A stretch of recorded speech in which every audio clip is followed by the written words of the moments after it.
Hello, my name is Lydia Von Bank, and I would love to be considered for the Center of Education and Human Development at Glen Allen. I've always wondered about how our minds work. We all see the world through a different lens and come to conclusions and decisions in completely different ways.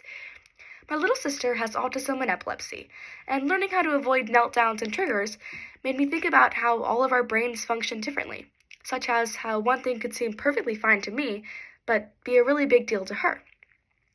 We had therapists who would come to our house and teach her some social and cooperative skills, and I keep their lessons in the back of my mind. For example, when my sister's having a hard time, using tangible goals and schedules helps her calm down. My goal is always to make her feel heard and understood, and my strategies for that vary with the circumstances. Now I realize that everyone reacts differently to situations and has certain social habits and preferences. I love to figure out what makes people tick. It's like a social puzzle that I can figure out, and I can be the friend that I need in any given situation if I know how to specifically help them. Though I still have a lot to learn. When I discovered the center, I knew immediately that it was something I wanted to be a part of.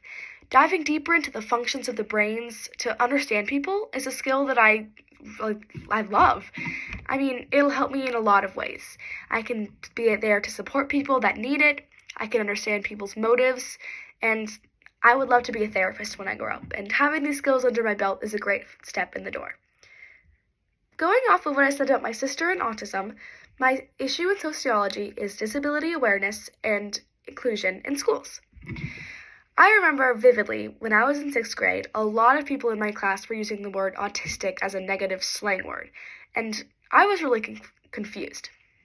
That got me thinking a lot about how disabilities can get a bad rep in school sometimes, and it doesn't make sense to me. I know a lot about my sister's disability, and when people use it so carelessly, it's hard for me to understand. And a lot of times in schools, it's just something that people don't talk about enough, and they talk about in the wrong ways. A lot of people aren't educated on the complexities of disabilities, and when somebody makes a negative comment, I just give them a quick, hey, think about all the people you're harming by saying this. And usually they'll go, oh my gosh, I'm so sorry. Which is interesting because it's not out of malice or malintent, it's just because people don't know. And I'm lucky enough to know a lot about certain disabilities, and I have the privilege of teaching people how to be kind with their words.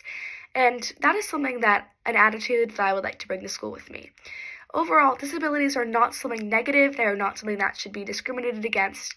They're something that should be talked about and included in schools because everyone is people, and all people deserve to learn. Thank you.